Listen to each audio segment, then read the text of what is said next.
Okay, guys, I'm going to do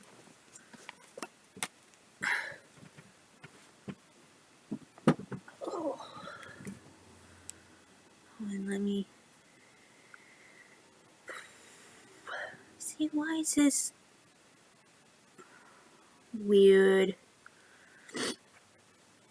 My phone's acting stupid lately, guys.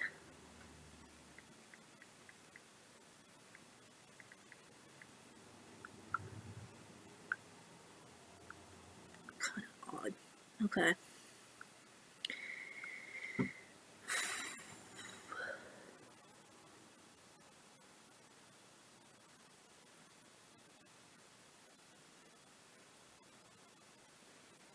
Yeah, 52 minutes. Oh, no.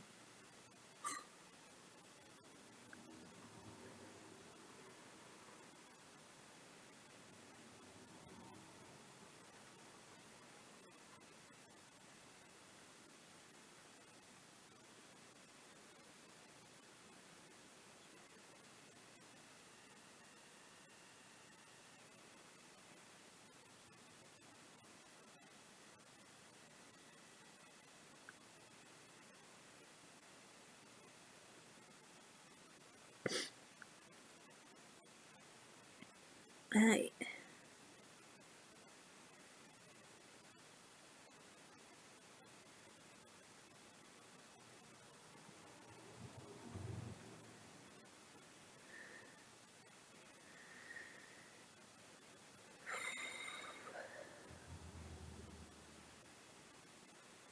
Let's do 8 serial killers who suffer from mental illness. Download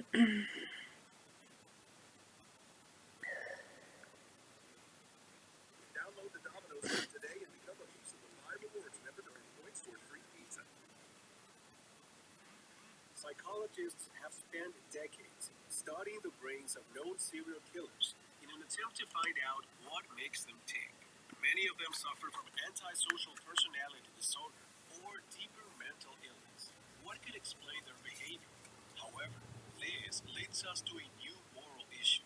Should mentally ill serial killers be held responsible for their actions? Although these murderers are disturbed psychopaths, very few actually have a diagnosable mental illness.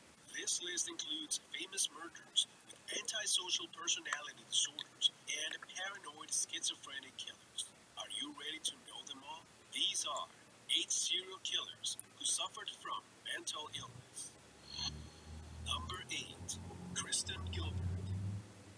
Kristen, a 33-year-old nurse, mother of 2 kids and divorced, was a seemingly normal woman who had a great secret. She was a serial killer. It all started in 1996 when Kristen's co-workers reported their concern about an increase in cardiac arrest deaths that always seemed to occur during her shift. At the same time, supplies of ephedrine, a drug with the potential to cause heart failure, began to go missing. Kirsten was found guilty of murdering 4 VA patients and also convicted of attempting to murder 3 other hospital patients at the Veterans Administration Medical Center in Northampton, Massachusetts. But why did she do that? According to research, Gilbert checked herself into psychiatric hospitals 7 times, and she was also diagnosed with borderline personality disorder, a mental illness characterized by a long-term pattern of unstable relationships, distorted sense of self, and strong emotional reactions. But maybe she was motivated by gaining the attention of a VA police officer with whom she'd been having an affair. Number 7. Ed Gein. Childhood and adolescence are 2 important stages in the life of a serial killer, so that's why Edward Theodore Gein, also known as Ed Gein, deserves to be part of this list. Son of a timid alcoholic father and a fanatically religious mother, he became a psychopath with an Oedipus complex, obsessed with blood and torture.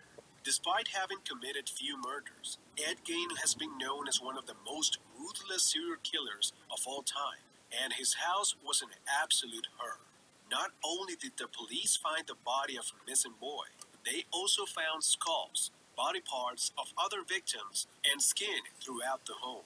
Gain was diagnosed with schizophrenia and declared mentally unfit to stand trial and was sent to a state hospital in Wisconsin. In 1968, a judge found him guilty by reason of insanity, and he spent the rest of his days in a state facility.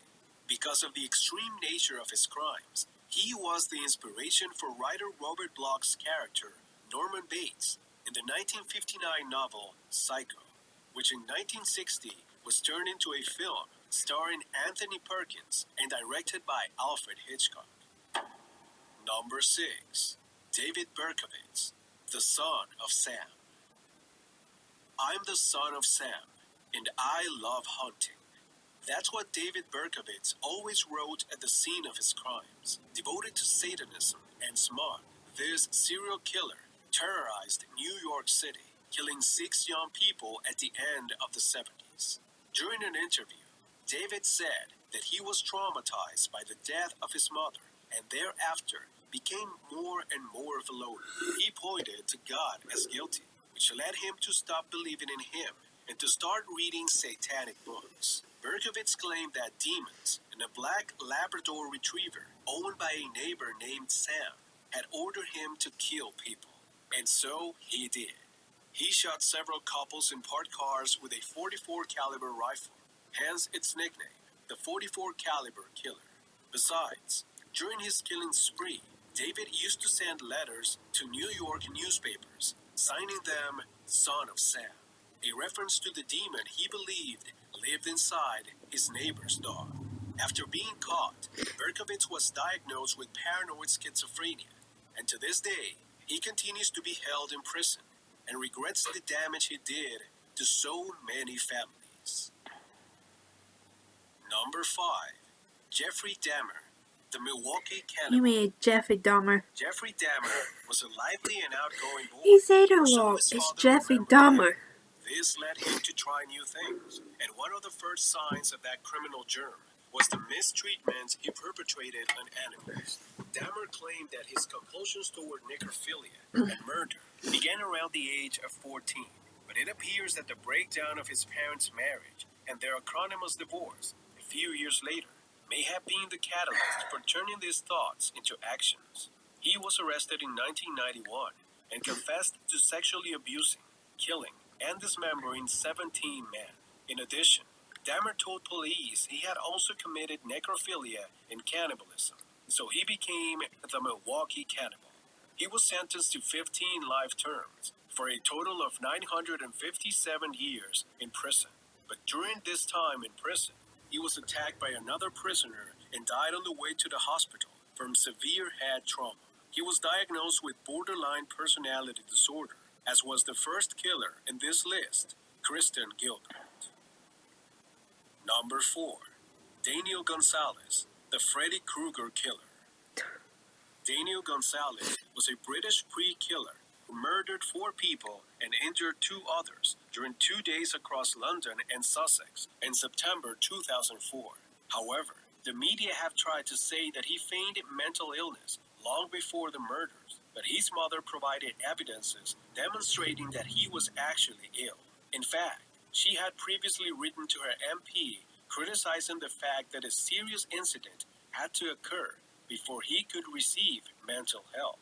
Gonzalez was inspired by horror films such as A Nightmare on Elm Street and Friday the 13th to become a famous serial killer. He went on a drug-fueled stabbing spree, attacking the elderly and infirm, writing about his experiences in letters to himself as Zippy, his past nickname. His letters said how much he enjoyed the murders, one of the best things I've done in my life, and how similar he was to Freddy Krueger. The young man was still only 26 years old when he was found dead in his room at Broadmoor Hospital, England. It was believed to have committed suicide. Number 3. Albert Fish, the Brooklyn Vampire. Not all the stories about serial killers are as terrifying as that of Albert Fish, known as the Vampire of Brooklyn. This quiet man, born in Washington, D.C. in 1870, was accused of at least 3 murders and confessed to raping about 100 children throughout his life. Besides, the police discovered that he was the author of acts of cannibalism that took the lives of several children during his period of criminal activity. As a child, Fish was plagued by mental illness, as were a number of his family members, and everything went worse when his father died. His widowed mother didn't have the resources to care for Albert and got him to a state orphanage. By 1917, Fish was having difficulty concealing the symptoms of several mental illness, leading his wife to leave him for another man. Since then, he started having auditory hallucinations and killing without control at the age of 60. The trial of Albert Fish demonstrated quite clearly that the man was insane. The jury found him sane enough to be found guilty. The trial ended with a verdict that saw Fish executed by electrocution the following year. Number 2. Richard Chase, the Vampire of Sacramento. Richard Chase was born in 1950, Santa Clara, California, and his problems grew worse when he got older. Chase turned to alcohol and drugs. Santa here, reminding you that we're giving you the go.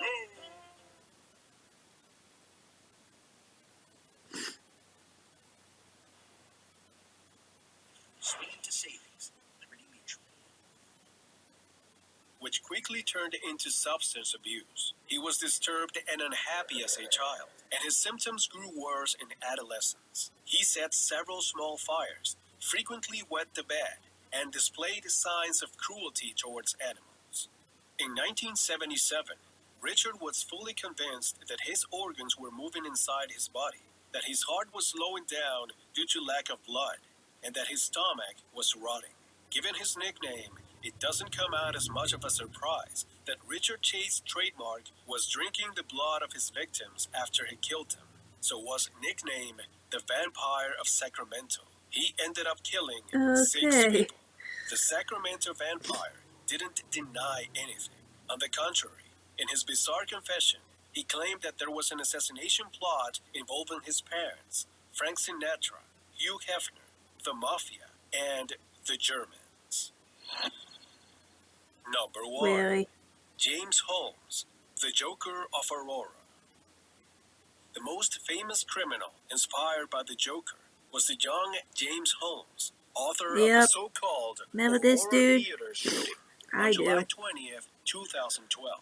That day, James entered the Century 16 movie wearing a gas mask finished in high and school. red-dyed hair to simulate a scene from a Batman comic. He detonated tear gas canisters and fired indiscriminately at the audience in the room, killing 12 people and wounding 70. According to 2 federal agents, Holmes referred to himself as the Joker. The young man was subject to different intelligence tests, and the result was that his IQ was 123, showing that his intelligence was much higher than the average. However, he was also diagnosed with dysphoric mania, a severe depressive episode accompanied by manic psychosis. Holmes was sentenced to life in prison without parole. As we said at the beginning of this video, not all serial killers had a diagnosed mental illness. Some became such important characters that they have gone down in history as real monsters. Would you like to know more about these stories? If so, take a look at the following video. Alright guys, hold on. Alright guys, I'll see you in my 6th one, so I'll see you then.